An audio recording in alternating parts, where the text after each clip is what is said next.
time for another edition of the hottest new podcast on all platforms, Fatfish. Sit back and strap yourself in for the wildest ride on the open seas. Now, flap your fins for the fabulous Fatfish brothers, Eric Fish Snyder and Brad Grunny Grunberg, a.k.a. Snacks. Here we are. 98. 98 shows. Is this incredible? 98. Yeah, it is. You helped me out 2 years ago. Rest in peace to my mom. She died 2 years ago yesterday. And you jumped right. I said, Brad, I got to get back to she loved this podcast when I did. Let's keep this thing going. And we've had so many wonderful guests. Last podcast we had Peacock on, and it's a smart way. A smart man would have thought of that. That's the top 5 books on Amazon. And it was so enlightening to see some of the testimonials from the podcast, because I didn't realize how popular that book was. And the theme seems to be writers. So I have a friend of mine that bartends, and all of a sudden she says, Fish, I'm a writer. And she sent me some of her poems that she's put in a book. And I said, oh my God, we have to get her on the show. And she's a great bartender too. So yeah, without any further ado, Brad, okay, let's bring on Nikki Hatfield. Well, wait, Nikki she's not Hatfield, there. everybody. Well, she's not there. Hang on a second. She might have put herself on. The air. Yeah, she did the air thing before we were on, right? Yeah, so I'll send her another link. So you keep talking. I think she saw my face and said, I'm not doing this. No way. I'm not doing this.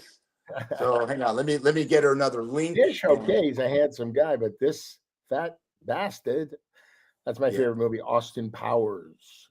Gold member, I have a partner. It's great. I see Mike Myers once in a while. He always says, you did a great job. And I go, thanks, buddy. It's a small part, but it was so much fun. Love Mike Myers. You did a great job. Yeah. So let me keep talking. I'm gonna effort her. Oh, sure. Yeah, I'm gonna talk to her. I'm gonna get her on a text and see if we can get her on. Oh, I took Annie out today. Yeah. Took Annie for a little ride. She loves to go in the car with her daddy. And we went to Chick-fil-A. I got my mom a breakfast bowl. I got myself 5 breakfast bowls. And I put them in the freezer and I eat them all day. But it was fun. No, it's supposed to be for your dog. I just once in a while I reward her with a little people food, but she eats only dog food. Lotus, the best dog food there out there for us. Right. What does Molly eat? Anything. Anything. Vicky's mad at me, my wife. I turned her into a beggar. I mean, she'll sit there and said that look on her face, and I made myself a nice little turkey melt this morning, and she gives me that look. Hang on, I got to tear a piece off and give her and I feel bad. And my wife goes, she's gonna get fat. And I said, well, you can't say no to a dog, Yeah. And I'll tell you, it was no dog. This woman right here. I'm gonna bring her in. All right. So I'm gonna bring her in. Okay. Say hi to Nikki. Hi. Nikki, yes. How you doing? Now, Nikki, how are you guys? Great. I'm gonna bring Brad out, bring you back in.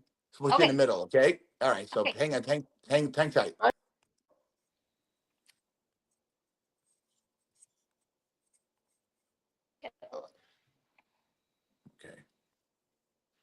Okay. There we go. All right. There we go. Nikki in the middle. So welcome to Fatfish. We talked you up, and I was saying when we started the show that one day we just you started putting your writings on Facebook, and I said, oh my God, I never knew. You never know what your friends do as a side stuff. Most of the bartenders are bartenders. A lot of them, some do construction on the side. Some wanted to be actors, when I grew up in the business. And you have put together such a composition of poems, and I'm going to read one of them soon, into a book. Tell us about that. When I was a little girl, I would always write songs and play guitar and just kind of goof around. And then after I had my daughter, I really longed for that creative outlet. Just she's so cute. All she does is sing and dance. And so I started writing a novel, and it was like my number one passion. Felt good to have something creative again, because I was a theater kid growing up. And it was kind of mentally draining. So I thought I need to do something creative that's just creative writing. That's not really digging deep into emotions or really kind of digging into those experiences. So I started looking up some old poems I wrote when I was younger, and I started writing some new ones. And then I decided that it would be better to put that book out first, just to kind of get it's all me, if that makes sense. Right. Sure. From the Yeah. heart, right? Yeah. Where did you grow up, Nikki? Where did you grow up? I grew up in Minnesota, St. Nice. Paul, Minnesota. Nice. Yeah. It's a nice It's a great area. place. Never been, but I will go one time on my world tour. I'm going on a world tour. By the way, I just want to let you know, Nikki, you're a beautiful girl, but this is my man here, Fabio. Do you know who Fabio is? Oh yeah, he has the best hair. Of course I know Yeah, who he see, is. he wouldn't take off his shirt, but I did. Who would you rather? Everybody. You look like twins. Yeah, I know. That's what I was saying. Danny DeVito and Arnold Schwarzenegger once again. Yeah. Yeah. Did you, Brad? Did you get him to? Did you act as a wingman with him? Did you go to clubbing and you said, "Hey, man, let me just hang with you and get your rejects"? Well, it was the health restaurant that I met him, and I saw him, and I said, "Mr. Fabio, can I take a picture with you?" He goes, "I'm eating, but in the parking lot." So he came in the parking lot. He was super nice, and I said, "Could you take off your shirt?" He goes, "All right," and then he says, "No." I go, "But look at this." He goes, "Oh, we got to get you in the gym. Maybe I'll put you on a program." But no, he was so nice. And then years later, no, I'm sorry, that year, I gave a Christmas card to my favorite newsstand in Beverly Hills. He walks up and he looks at the picture and he looks at me and he goes, "I love it." Love it. That's cool. Yeah, he's a nice guy. He's a nice guy. Really He nice is. guy. Nikki, talk about your novel. Can you talk? Have you finished it? Are you still as a work in progress? Yeah, well, I read the book It Ends With Us a couple years ago, and it really, really resonated with me. And so when I started getting back into writing, I decided the best way of therapy is to write it. So I started writing it. It's about halfway done. Like I said, I really wanted to take a break from it and do something just super creative, just something that was just really healing and just for me. When you're writing, you said you wrote a novel before. You're writing a lot of the details to it. You're writing the backstory, the characters. And although I really enjoyed it, I really wanted to do something just pure creativity, pure emotion, pure just out there. So I kind of steered away from that for the time being to focus on the poetry book.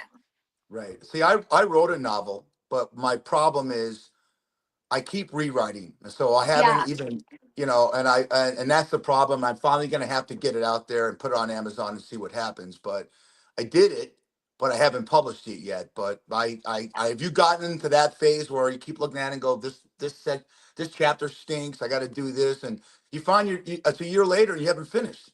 It's every day. That's what I'm doing with my poetry book. My poetry book is done. I did 87 poems because I was born in 87. And they're all done, and I'm really happy with all of them. And I keep getting it to the final editing stage. I keep changing it. So I think that's something we all go through. Born in '87. I was 27 I was 27 in 1987, Brad. I could Oh be my your God. grandfather in Arkansas. Jesus. Right, in Kentucky. It's funny. Nikki and I have something in common. We were both born in '87. Yeah. Wow, that's awesome. And she aged better than you did. Nikki, can I read one of your poems? I want Brad to listen Yeah, to some of this absolutely. because I took three of her poems off that she sent me, and one just hit me, and it hit a meter in me because it was the passion is called Frozen. Here we go. Lost in the illusion of you, a dream never quit true. Call it what it is, as long as you call it what it was. A beautiful fairy tale never to become, lost in the what ifs and could have. Wow. A melancholy so deep There's no cure when two souls meet. Only you lingers in the air. Aches of the heart, I see your face everywhere. On innocent strangers, wondering why I haven't left the spot. You left me, at frozen in time. I'll still be there if you want to be mine. Wow. Wow. Wow. That was beautiful. Wow. Thank Beautiful, you. Nikki, absolutely stunning, and wow, Thank that you. that is, ooh, That is nice. obviously the so I have, if you want to, I have Frozen, I have Liar, and I have Midnight. So obviously, when you write, these are things that's happened to you, right? It's places of the heart. Yeah, a lot of it is that, or like I'll hear a song sometimes and I'll be like, wow, that song like really resonated in an emotion for me. Right. And a lot of times when I write, especially creatively, I try to think of like how I felt in a moment and how to get that into almost like a metaphor for it, instead of just being like, oh, you know, this guy dumped me, I felt sad. I try to think of like what is a more uh like romantic way to put that, I guess. And a lot of my inspiration does come from like other people's experiences, music, movies, just it's just kind of playing off of the story of how I thought it would have been. That makes any sense? Yeah. Sure. Brad's an accomplished screenplay writer. Him and his writing Oh, partner that's Sean White. awesome. Yeah. Yeah, and I've tried, but stuff like that. So you've got the poetry. We both doing novels. Brad does screenplays. That's So amazing. it's all the process of seeing things. And I've gotten characters in the 45 years from bartending. You Yeah. had to Yeah. have something in your novel or your poems. You've been bar. I mean, I met you like 5, 6 years ago. How long you been bartending? Um, about 11, 12 years. I was a cocktail waitress before that. So, That's fantastic. The one thing I don't understand is we were both born in '87, and I didn't do well in school, but I did the arithmetic. You're in your 30s, uh, and you look like you're in your 20s, and I look like I'm in my 60s. you look Uh, great. I do. Was it? Yeah. Don't Well, tell him that. Fish, Uh-oh. you look like you're in their 70s, but that's another story for another time. I am. I'm almost 65. I look good. Don't tell you. Don't. Come on, buddy. No, you do look good. Not better than me. Well, especially not better than Nikki. Oh my gosh. You were beautiful, Nikki. I'm coming to that Thank bar when you. I come to Vegas. Do you work days or nights, or what's your schedule? I work 3 day shifts and 1 night shift. Cool. I'll Yeah. be all four. I'll be there for all Yeah, four. Yeah, talk great. about that. Talk Hang out. about that. Talk about that transition, because it's rough. Nikki worked at a bar walking distance from Shucks called the Copper Keg. A phenomenal establishment in the same league as Shucks.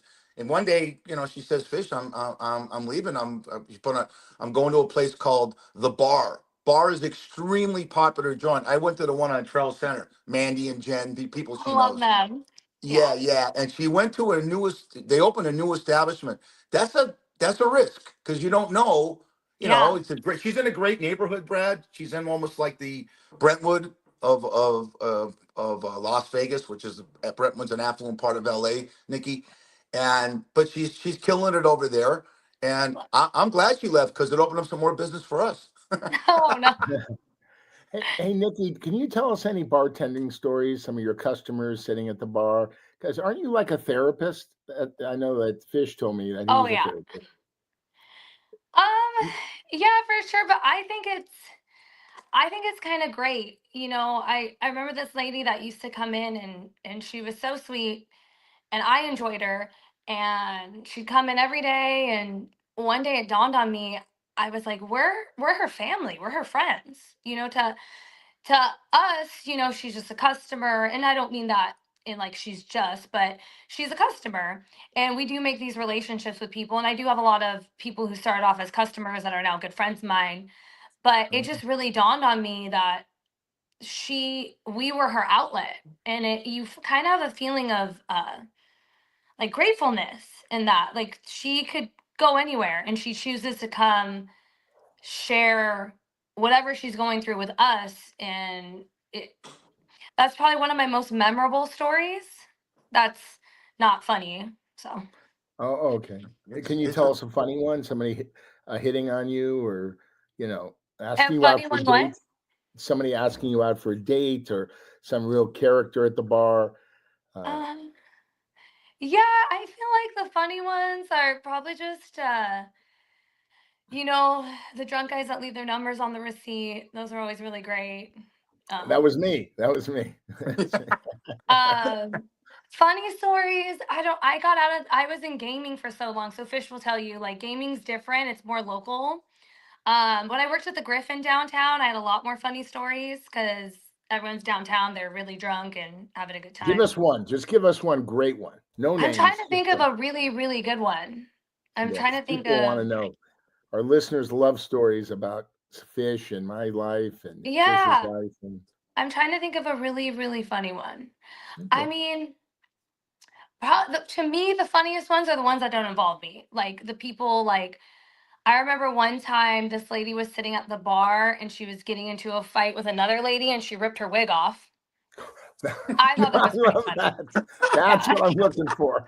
Like, Right there at the bar, she ripped her yeah. wig off. Well, they Oh, were just like in a verbal altercation, and I didn't really pay too mind to it because that's between you guys.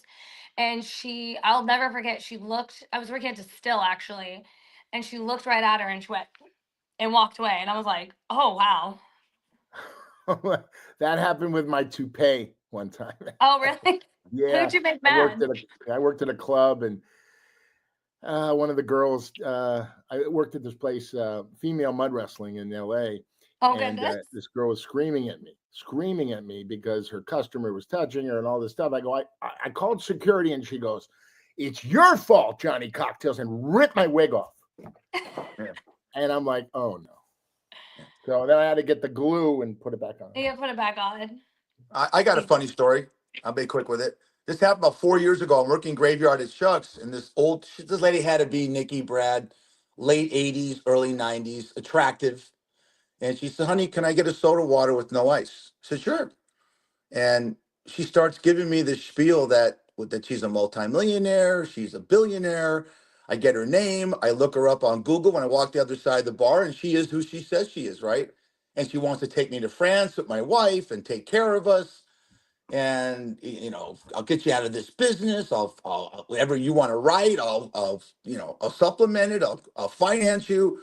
I take a walk around the bar, and I come back, and her dentures are in the glass of soda water. Oh, And she starts talking, and I start laughing because I didn't know how to handle that because it yeah. was a funny thing. And I hurt her feelings, and she left. Never saw her again.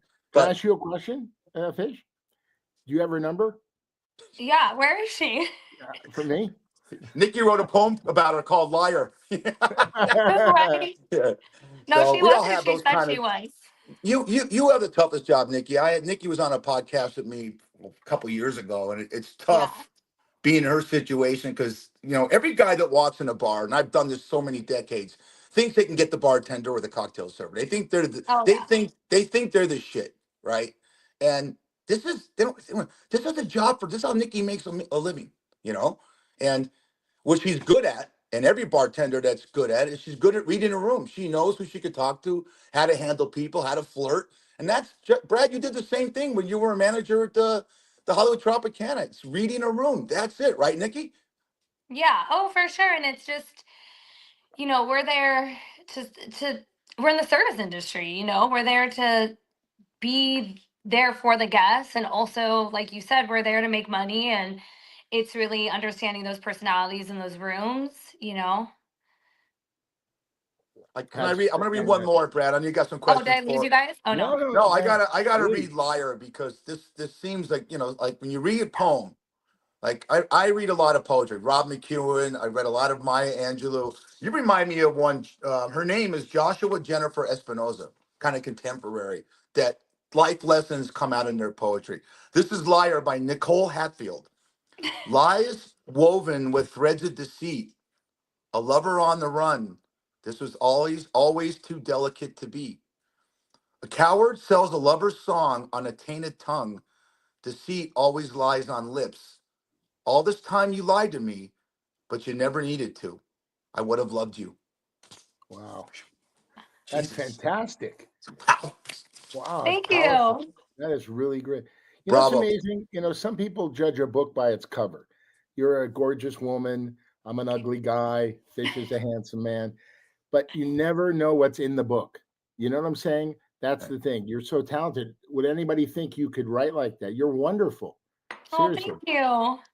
I mean it. I mean it. Yeah. So, I mean, where are we going with this? Do we have, with your novel, are you close to getting it? Because now we can go on Amazon and get things done ourselves Yeah. because you're that good. Brad knows some people and stuff like that. Let's get this thing rolling for you so you have a dual income. Yeah, well, so the poetry book, I'm going to self-publish on Amazon.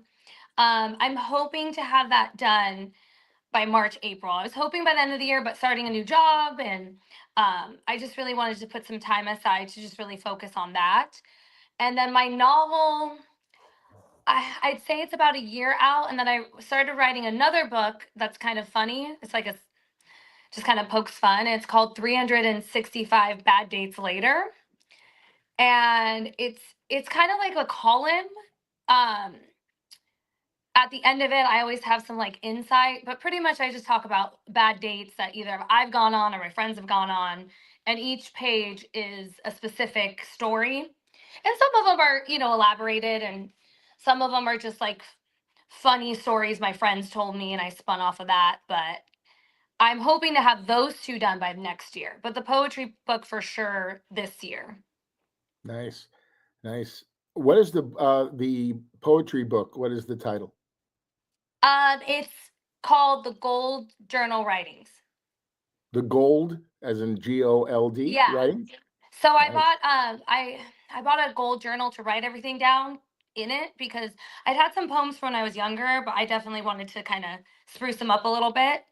And I always had this idea that it was special to me because if I wrote it down in a gold journal, it would mean something. And I actually have that journal here, and I'm not sure if I want to like publish it and sell it as an original or if I want to just keep it Nice. as something. No, that's great. You got to get it out there because I know a lot of people like Fish who are halfway through a novel, halfway through a script. You got to finish it, you know, because as long as it goes, you get older and then things happen. And my writing partner and I, we decided that we are going to start something and finish it, Yeah. leave it, move on to something else. And we have so many projects, we have so much stuff going on. So if one is thrown against the wall and sticks, everybody wants to see everything else. So Yeah. it's true. It's Hollywood, you know, but That's great Hollywood's advice. very fickle. Yeah. It is great advice. Well, we're our biggest critics too. I keep going back to my poetry book or like so I'll think of a new poem and I'll be like, "Ooh, that one's really good. I should add that one in there." But I think editing is the hardest part in the sense of we're our toughest critics. Absolutely. We're like, Did you ever think of? I mean, you're also a singer, right? I Or was when I was little. Yeah. okay, because I would think some of this wonderful, you know, this talent you have, you could put into a song and do you know, on your off. I mean, you're so busy, you have a child and all that stuff, and the bartending and the writing. But it would be great to get you on stage with the guitar or the piano. What do you play? Yeah. Piano? Yeah. So I used to play guitar when I was little. I'm a little rusty.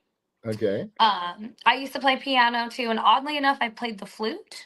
I don't know why I played the flute. Really? Um, but all through like middle school, high school, elementary school, I was more of like theater kid. I was in theaters, like musicals. Nice. So Fish, we might have to put her in one of our movies. yeah, that'd be You amazing. you make the movies. You're gonna. It's funny, Nikki. I met this guy because my family owned a bar in L.A. and he was doing a pilot for Fox called the Johnny Cocktail Hour. He comes up to me and goes, "We want to rent out your bar for the interior shots." I said, "On one condition, I get to act." I worked Oh, in a that's bar, a awesome. nightclub, where all actors worked. I never gave a shit about acting, so I acted with the guy, and then we reconnected 30 years later. Brad, you make the movies, I'll be in it. We'll put Nikki in as a singing poet and think of a Yeah. script. You know, come Oh on, my man. God, that would be You're the screenwriter, fantastic. brother. Yes. Yeah. Nick, Yes. I got a question for Nikki. I never knew where you're from. You're from Minnesota. When did you move to Las Vegas, or where did you go from there? I moved here when I was about 15 years old. Okay, so Almost you've gone to 16. the you've gone to the extremes. I've never lived in cold weather, but you've lived in the absolute cold weather of Yeah. Minnesota. And then look at Brad. Today's probably gonna be 80 degrees in Las Vegas. It's summer hit Really? here sometimes early. Yeah, Brad, it gets Yeah, hot It's out it's here in the great. desert. it's Yeah. yeah, it's in the high 70s here right now. It's Are you blazing. yeah, are you a heat person, Nikki, or you don't mind the cold? I mean, some people, because your customers always complain. Mine do. Fish, it's cold Yeah, right. outside, and I'll say, you know what? In 2 months, you'll be complaining how hot it is outside. I mean, we don't have, Yeah. we don't have hurricanes, we don't have earthquakes, we don't have floods. Well, we don't have that. Just dig it, just deal with it, right? Oh, I for sure love Las Vegas weather. I'd say I'm more of a winter baby. But I do love the sunshine and, you know, definitely spring. I don't mind summer too much. It is a little hot, but it's you just go to the pool a lot and it's definitely I love Las Vegas. It's so mild tempered. In Minnesota, you have to worry about tornadoes and ice storms and just random stuff that happens. Tell us about the bar. The owner is really nice, and the staff. Oh yeah, they're wonderful. So I'm so fortunate. Joe and James are our owners, and they are, when I tell you, the two most stand-up guys. They're absolutely fantastic. It's such a great experience to work with a company that has so much integrity and really cares about their employees. My coworkers are all super fantastic as well. I got really lucky. I knew some of them before going over there, and it just was such everyone was so supportive with my switch, which was a nervous switch to make, obviously. Um, but I can't tell you how outstanding it is to work for them. They're absolutely fantastic. Did you learn bartending on the go, or did you go to bartending school? I did not go to bartending school. Oh, Um, nice.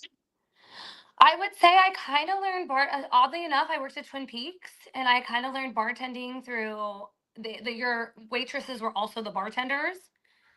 Um, Wow. I felt like I like kind of knew a little bit of bartending before that just from working in the industry for so long and being a waitress, but Right. no.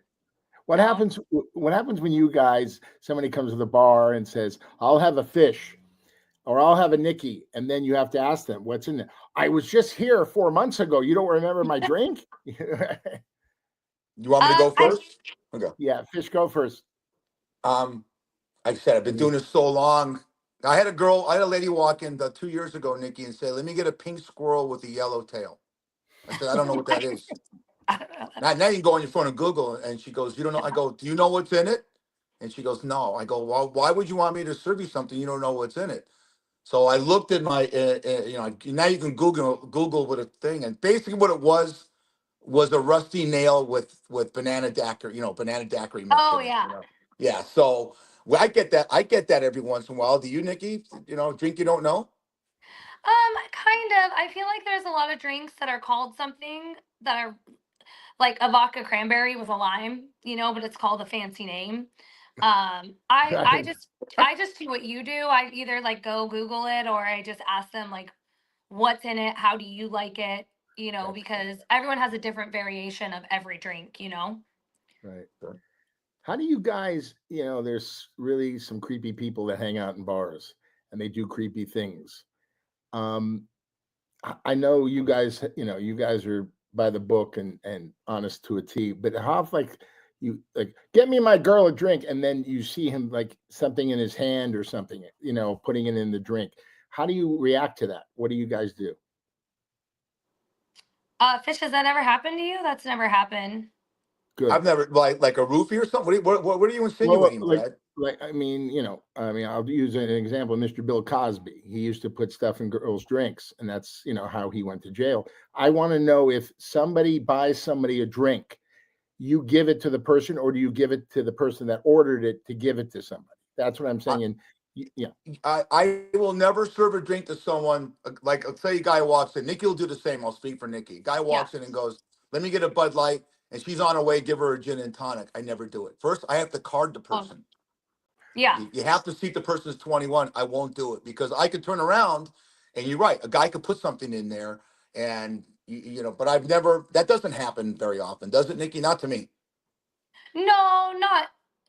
I've personally, as a bartender, never seen that happen. Neither. Yeah.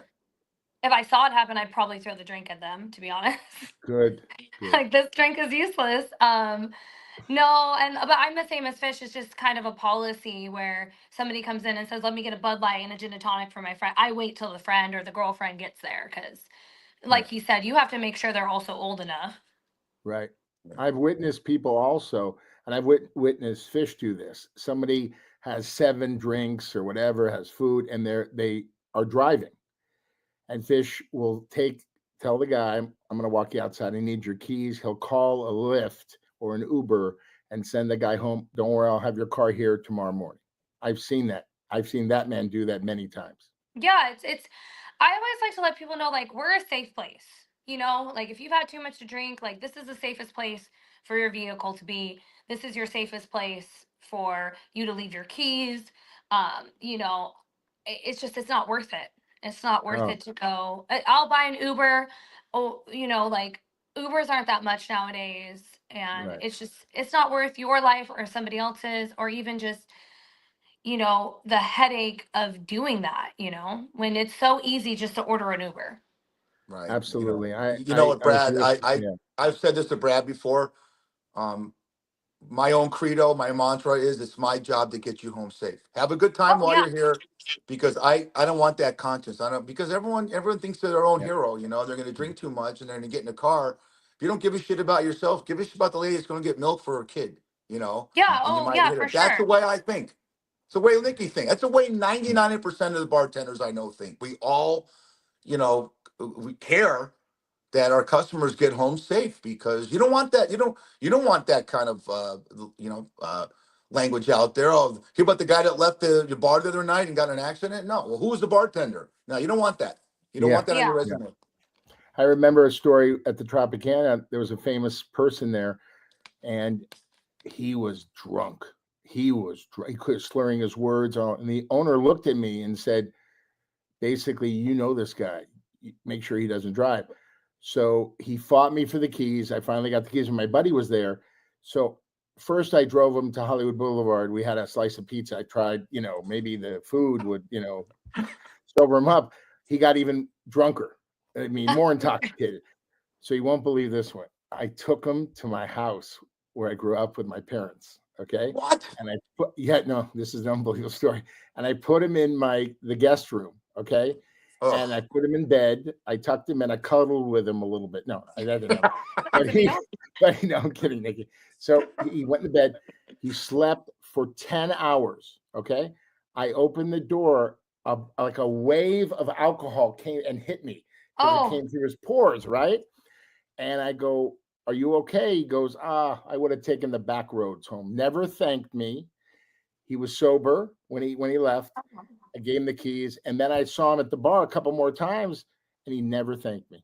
But I know I saved somebody's life, either his life or a family coming back from dinner. Oh, for sure. It was unbelievable. But I would do that again. But my parents were like, "Who is this clown? Who is this guy snoring in the guest room?" It's a long story. I'll tell you later. Yeah. Well, I'll thank you for doing that. So. Thank you. I try to take care of all my customers. You got to do that. Brad used to drive a Lyft, right? And because he's an actor, and it's tough for him nowadays. But one of his things is, it's always food. He takes a drunk home, gets pizza, right? He takes his customers to Chick-fil-A and Burger King and says, "If you buy the food, you don't owe me the fare." They should do it. They should do a reality show on you driving a Lyft. Right. Nikki, back to the writing for a second. Do you have like a meter of, like, I want to get a poem, 2 poems out a week, or do you put a limit on yourself with that? No, so I have the book done. I want to get it done and published in the next couple of months here. But as far as like sharing it on social media, I've got to get better. I feel like I've tried to get into the creative process of editing them into like pictures or like a backdrop, but I started sharing a lot when I thought the book was going to be done. And so I think I'm going to get back into that, just kind of maybe sharing a poem every day from the book right before it gets released. That's good. But don't wait too long. Please, Nikki. We need you.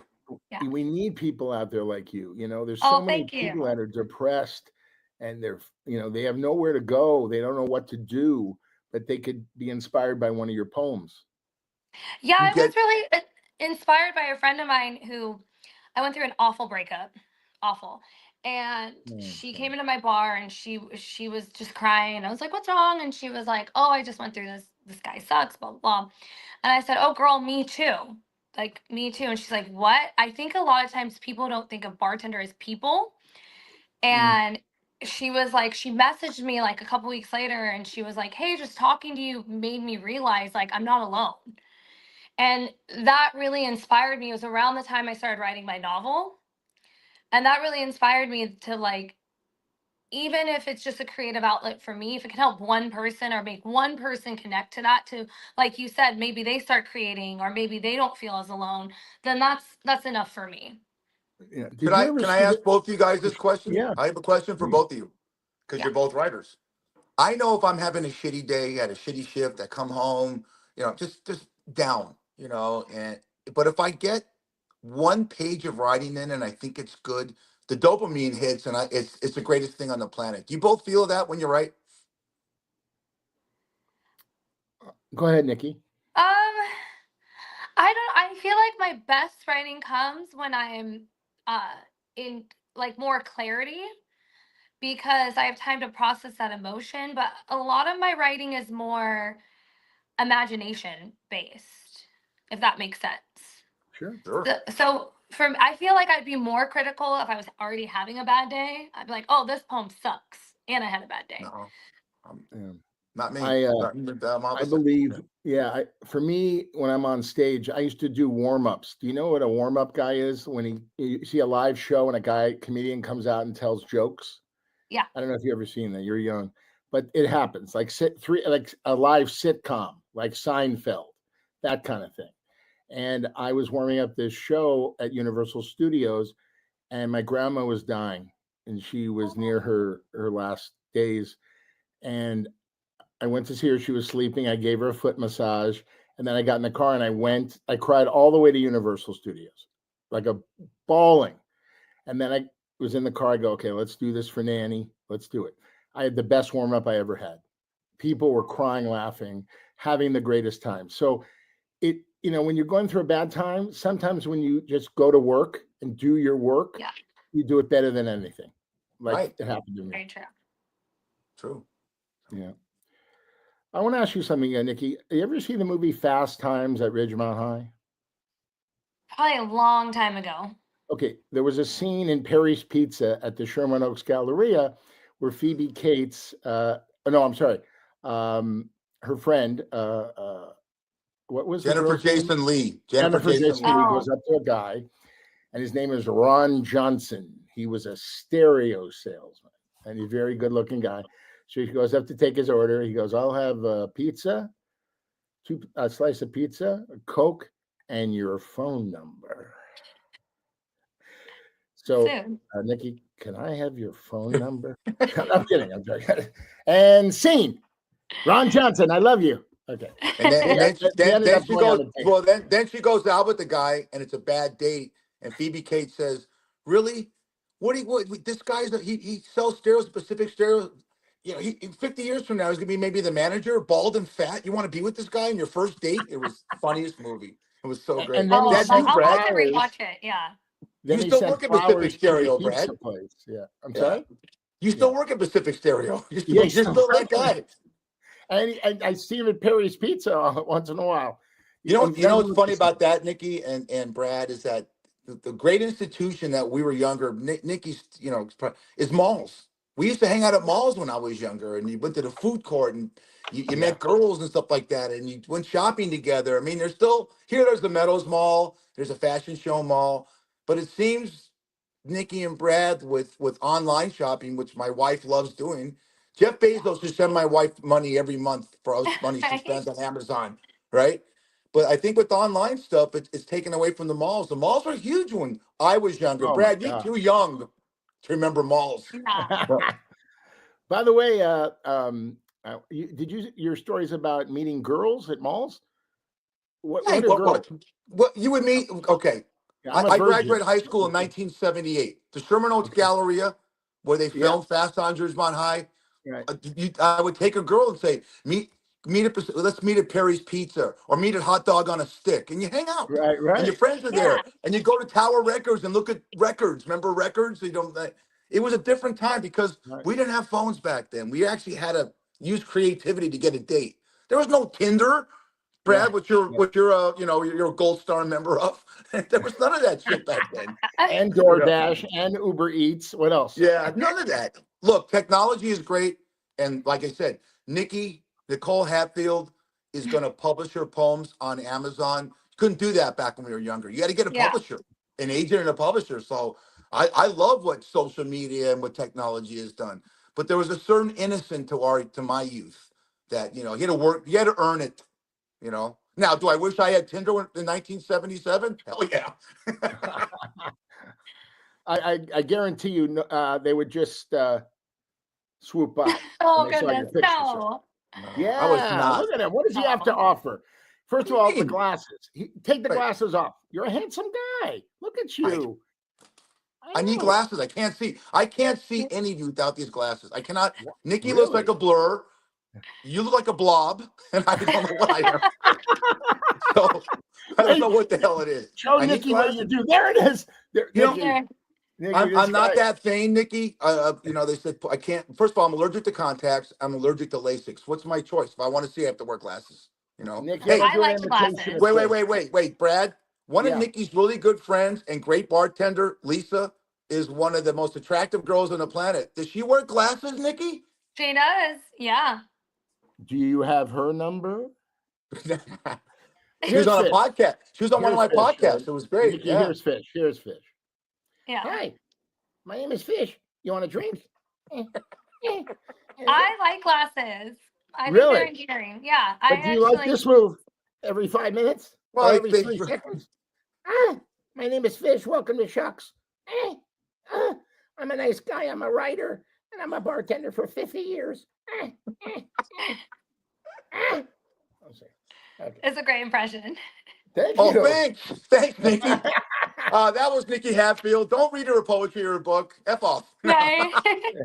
Great impression. Thanks a lot. So, Funny. no, this has been Nikki, great. This has been so Yeah. much fun. My God. You guys are awesome. You guys are funny. Nikki, can you have some last words to our audience about life and going through tough times, never giving up? Yeah, I would say, don't let anyone take away like your self-power, but always be really kind and gracious to people and just believe in yourself, even if you put something out there and you fail a million times, or even when you don't believe in yourself, that's the time to do something. Because I think especially in my industry, we're plagued with comparison and just oversaturation and people who aren't genuine. And I just say put what out there, what makes you happy, and don't be afraid to do that. And also be kind to yourself. Absolutely. Well, we'll leave Nikki on this one, Brad. This is midnight. Midnight moon, the darkest of skies so blue. I long for the sun, love's great disguise.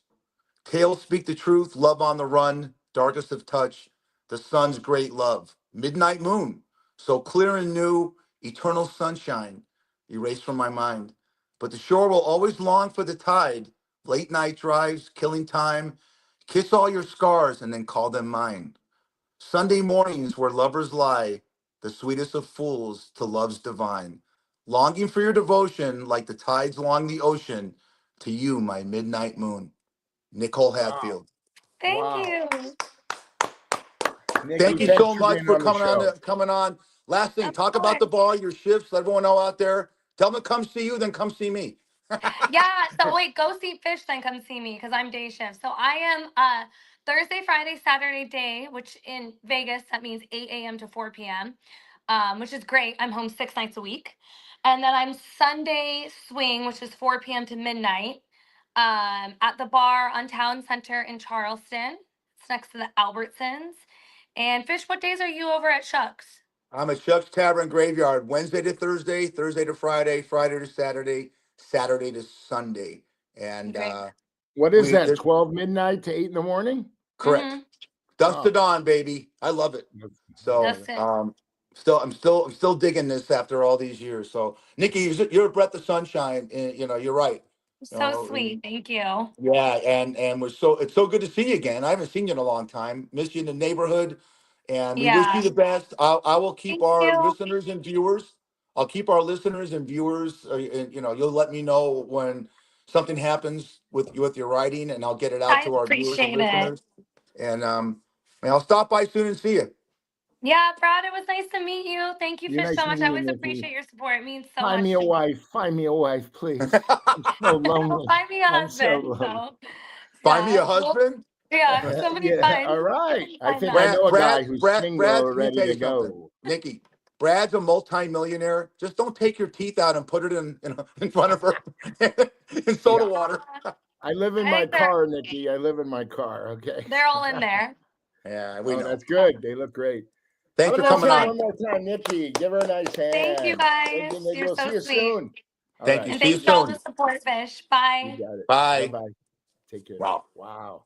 She's Talented. wonderful and Talented. sweet. Yeah, Nice. great kid. Great kid. I met, she's got to be like 4'11", 5 feet. And she comes in the bar one night. I'm working at Yeah. Chuck's with a bunch of other bartenders. And she goes, I work at the Copper Keg now, blah, blah, blah. I used to work at the Distill. And I knew who she was. I never met her before. She throws me $100. I mean, just I get a few drinks and $100 tip, and it's a nice way. I go to Sears. Wow. I can go Sears on a Wednesday night. She used to be work swing shift. I would go see before I went to work, and she always seemed to get off early, but just bubbly and fun. And then I find out one time, just Fish, I'm a writer. Well, that piqued my interest because you're a great writer, and I try. So it's great to see people have aspirations, and then she's a great bartender. She's making a living. She's a single mom, so she's an inspiration. Don't you agree? I agree. I dated a single mom. It's one of the toughest things in the world. I mean, then they work, then they take care of the kid, then they feed the kid 3 meals a day. They pick them up from school. The father is in the wind, right?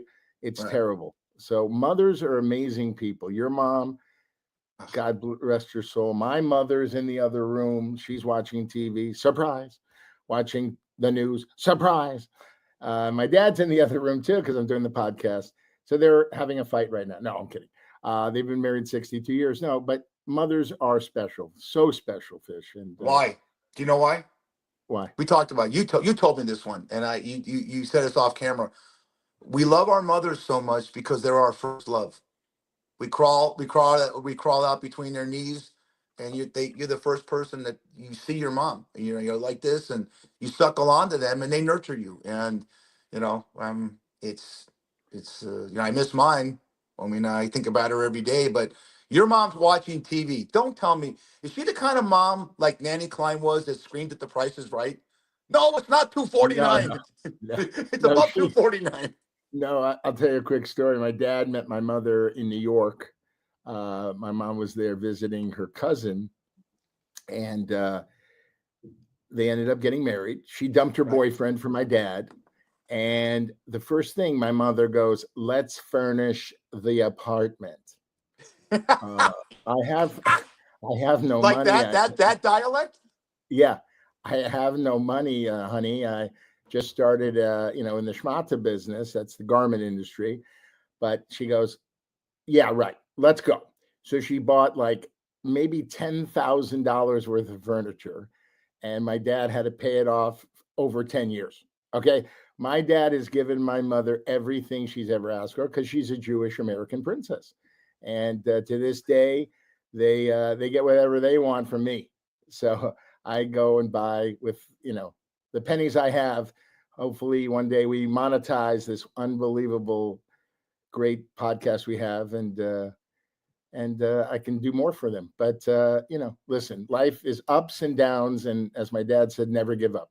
If you're having a bad day today, tomorrow's a brand new day, clean slate. And So and you still rest of this day because you can catch the Fat Fish podcast on Facebook Live, YouTube, DBTV.TV, Roku, and Podbean. Podbean's our listening audience. Thank you. I know a lot of people turn us on in their cars.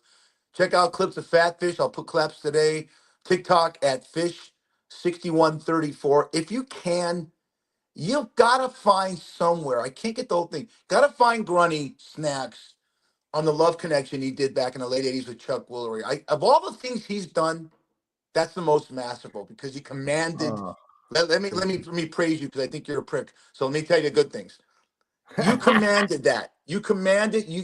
All I'm going to say is, you turned that whole thing around and you made it. It was phenomenal. You know, you're on Shameless. You're on Curb Your Enthusiasm, Two Broker, all this stuff. Most of those are scripts. You commanded that, and it was fantastic. I want people to go on fishgrunny1@gmail.com after you see that. Tell me your comments, and I'll throw them on the show. yeah. I just want to let everybody know, when I was on the show, Chuck Woolery, the greatest, he had comebacks with me that were incredible. But my whole show was written by my best friend, James Commissar. He's a comedy writer, great guy, still friends today. And he gave me all these. I'll give you the one. So I sit down. He goes, "Welcome on the show, Brad. Hey, Chuck, thanks for that fresh fruit basket in my dressing room. How did you know figs were my favorite?" And he looked at me and goes, "Uh-oh, this is going to be trouble." And it was. And we had the greatest time. The audience picked the girl that they wanted me to go out with. I went out with her, and it was a disaster. We'll have to talk about that on another show. But we had a good time. The two guys. I'm her. gonna preface. The two guys that are with Brad are drop dead gorgeous. Brad looks like he works at McDonald's with the hat on, you know. And no. That was Dating Game. That was Dating Game. Yeah, we're gonna bring the Dating Game was another one. Yeah. Becky, the girl that picked me, we're gonna have her on the show, and it's gonna be a big surprise. She said she'll do it. I found her on Facebook. How did that date go? Oh, no, we never went. She stiffed me. She was her LA Rams cheerleader, and we were supposed to go to Reno with chaperones, and then she decided to bow out last minute. I go, you picked me. There were other great-looking guys. Bachelor number 1 was very funny. Bachelor number 3, he was gorgeous. He worked in a tuxedo shop. Why did you pick me and then stiff me? Hey, segue in the last 7 minutes, and so we'll talk about it again. The NBA, I think, has to do exactly what the NHL did.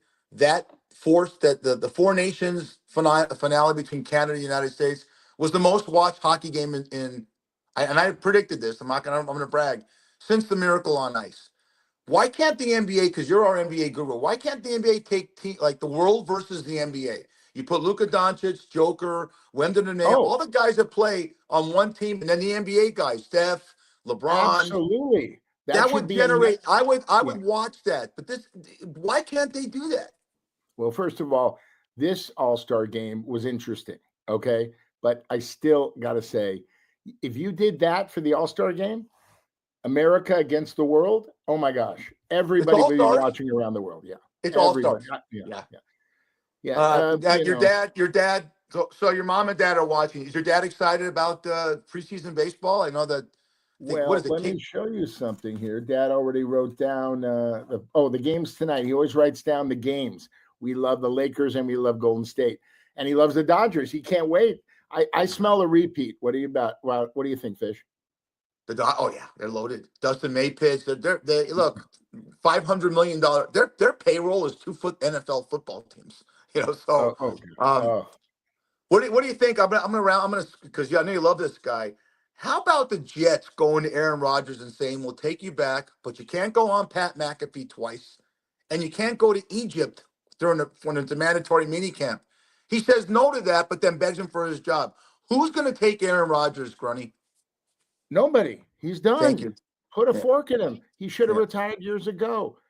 He's an egotistical guy. I mean, he's a great player. How many Super Bowls did he win? 2? One Super Bowl. Okay. Right. And he is a great player. There's great highlights on him, but he's a bozo. No one wants that trouble. By the way, he's kind of like Jimmy Butler on Golden State, but Jimmy Butler so far is very grateful for being on the Golden State, and he's made it back. I tell you something.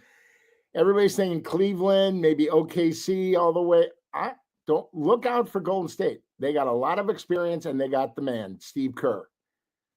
at the helm. I love Steve Kerr. Steve Kerr is everything that you want in a coach because he's what you wanted as a parent, as a coach, as a teacher. He's tough but very fair. Very fair. And he played the game, man. He was, he's part of that. People don't realize when you watch The Last Dance, he's part of that Jordan.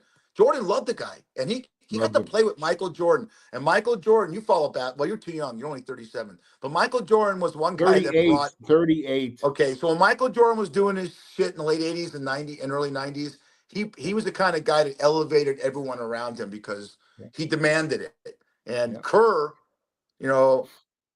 Kerr's gone through a lot. I mean, wasn't his dad killed? Was assassinated? His dad was killed when he was in college.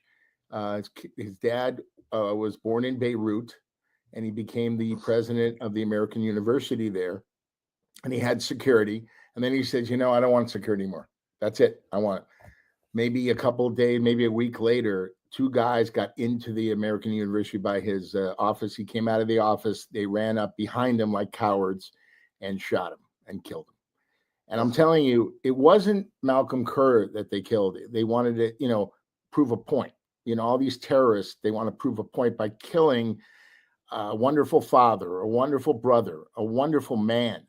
And I was with Steve in his dorm room and talking to him right after it. And it was so, man, I was crying. He was crying. And if you see The Last Dance, he cries still after over 30 years. He's an amazing guy. I just talked to him the other day, and he says, Gurney, what do you think? I go, buddy, just keep Jimmy Butler in line, and you're going to win it all one more time. I think this is what I think. They go to the championship. They win one more time. Steph retires. I'll make it, gentlemen. I'll make you a bet. I think the Lakers are going to go farther in the playoffs than the Golden State Warriors. My heart, my head. If I win, I come to town and you buy it, Arch Deli.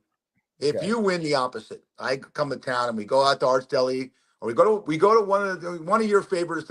Actually, what we'll do is we'll go to that place that you should watch the Buffalo Bills game, Busby's. Do they have food? Oh, Busby Sports Bar. It's there. Oh my God, it's cooking. Yeah. Good food. Okay. We'll go on your side of town. Either way, yeah. I got to ask you something melancholy before we get out of here. By the way, can you bring your sister with you when we have lunch? You love my sister. Yeah, why not? Yeah, why not? Yeah, but the good thing about that, you'll be staring at her and I'll be able to eat more of your food. That'll be your diet. Hey, we got 2 minutes and 30 seconds. Have you driven, Sandler, have you driven up to the Palisades? What's it look like now? Is it accessible? Only for people that live there. There's cones, there's police, there's all that, but you're allowed to go up to your house. I've had some friends that went up to their house, and basically it's nothing. There's nothing. They going through looking for pictures, rings, stuff gone. Everything's gone. Yeah. It's really sad. It's going to come back. Yeah. It'll come back just like LA has. We're tough here, and but again, it's going to take a long time. Today was all about young little Nikki Hatfield, Nicole Hatfield, and her poetry. And we say a poem and a prayer every day for people that are sick. Keith Berman watches the show religiously, has a Fat Push hat. Brad, say your stuff and then get us out of here. Man, Keith Berman, I have got to meet you, not sooner than later for sure. Okay, I got places to take you and people for you to meet, my friend, if you know what I mean. I love you, buddy. Stay strong and wear our hat. We sent you. We love you. And Dave Linden, take us home as I show you one more time, my boyfriend. Thank you, Nikki. We love you, Nikki. You've been listening to the Fat Fish Podcast, heard on all your favorite platforms. Until next time. I love you, Nanny. I love you.